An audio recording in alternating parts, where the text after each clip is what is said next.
Okay, so we're going to do the final lesson in this unit, which is lesson 7.6, connected particles. And these are essentially particles connected by a piece of string, as you've hopefully seen in the Year 12 extra CAS work that I gave you last week, and in that little bit of work we did on it in lesson. So the first thing we're going to do is we're going to have a look at the diagram.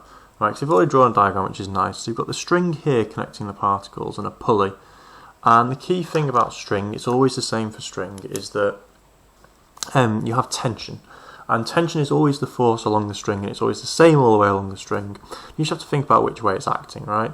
So this string on the right is stopping this 10 kilogram just falling straight down. So we have a force of T going up there. And then the same force of T is stopping this from sliding down. Right, we know it's going to move one way. We're not sure which way yet, but we'll work that out. But we know that these two tension forces are the same. Apart from that, what we're going to do is we're going to label all the other forces we can think of on the diagram. So each of these weights will have their mass times gravity. So that one's 10g there. And this one will be a 5g just coming down here. Then we have a reaction force from the surface here. And we've got the friction. Now the friction depends on which way it's moving, so it doesn't tell you which way it's moving at the moment, but if we have a little think about it, we can see that this weight is much heavier than this one, so it's much more likely that we're going to have a movement of this one pulling down and this one being pulled up the plane. That would mean that the frictional force will be stopping it from moving down. So it's really important that you decide before you start which way you think it's going to move. So when we then consider these two objects, there's a couple of things we need to make sure of. The first is that we're going to resolve them separately. So if we're going to consider just this 10 kilogram block and do force equals mass times acceleration on that, and we're going to do force equals mass times acceleration on the 5 kilogram. The key is the tension has to be the same and the acceleration of both blocks will be the same. So before we start, we need to decide which way is going to be our positive direction for the forces, and they need to match. So if I make the positive direction down on this one because I expect it to move down, I have to have the positive direction being wherever this one will move when the second one moves down. So if this moves down, it will pull up the 5 kilogram, so the positive direction will be up the way for that. So then what I'm going to do is I'm going to resolve using force equals mass times acceleration for each of those. It doesn't give you the acceleration, but it does give you the friction between the plane, and it gives you the angle of tan theta. So the first one that I'm going to do, which is going to be quite simple, is going to be the 10 kilogram one. So on the 10 kilogram, we've said that downwards is positive, so we've got the force is equal to 10g, and that's being held back by the tension, sorry. And if we do F equals ma, this will be 10g minus t equals 10 times a. Now we can't solve that at the moment, can we? Because we've got two unknowns, we've got the t and the a. But that's okay, that's going to be a simultaneous equation, and we're going to come back to that a little bit later on. So the block with a lot more work to be done is the 5 kilogram block. So we firstly have to deal with the force. Now you can see that the force going up the slope, when we resolve it, is going to involve friction. And to get friction, seeing as it's moving, we're going to have to use mu r.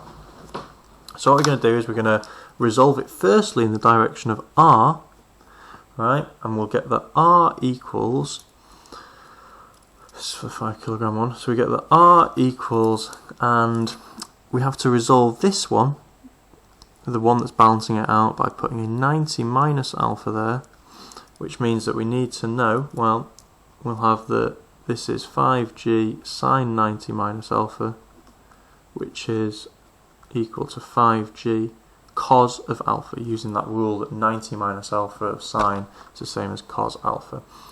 So then we need to know what the value of cos alpha is, and all we're given to help us with that is that tan alpha is 0.75. So again, with these ones where they give you the value of tan, the idea is that you go to the side somewhere, so I'm just going to do it here. You draw yourself a little triangle, right, and we know it's 0.75, which is the same as 3/4, so that'd be the opposite, 3, adjacent 4, It's going to give you the hypotenuse 5 by using Pythagoras.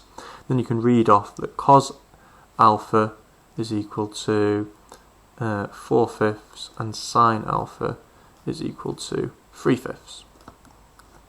Okay, so we pop that in there. We have that r is equal to 5g times 4/5, which gives us that r is going to be, type it into our calculators, it's going to be 4 times 9.8, which is 39.2 newtons. Right, now we're ready to resolve on that 5 kilogram up the way. So it's going to be pulled up the slope, that's our positive direction. So the force pulling up the slope is T. That's being held back by our frictional force and by our weight pulling it down. So this one will be 5g, and this time it's cos 90 minus alpha. And on my next line, I replace friction by mu r, right? Because we know it's moving, so friction is at its maximum, so we can use friction equals mu r. And then we switch this cos 90 minus alpha to a sine alpha. Then we substitute in. So we've got that T minus 0.2 is the coefficient of friction times 39.2 minus 5g times 3/5. That leaves us with T minus, I'm just going to work it out on my calculator.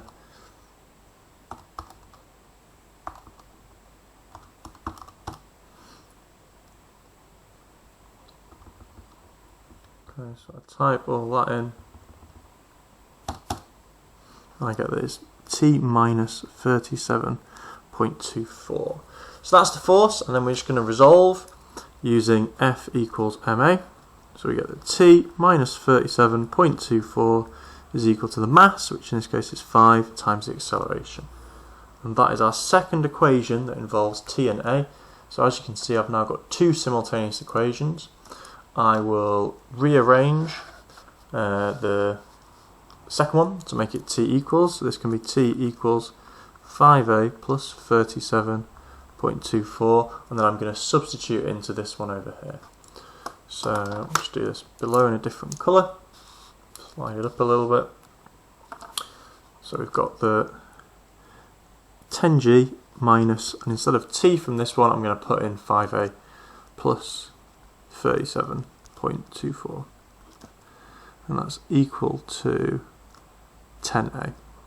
So I'm going to expand, rearrange. This is 10g minus 37.24 is equal to 15a. So subtract those, divide by 15, and you will get an answer for your A. This is 4.05 to 3 significant figures. That's the acceleration, so it's accelerating up the slope, 4.05, and all that's left is to find the tension. So we're going to use this equation again to find the tension. So this is T equals 5 times 4.05 plus 37.24.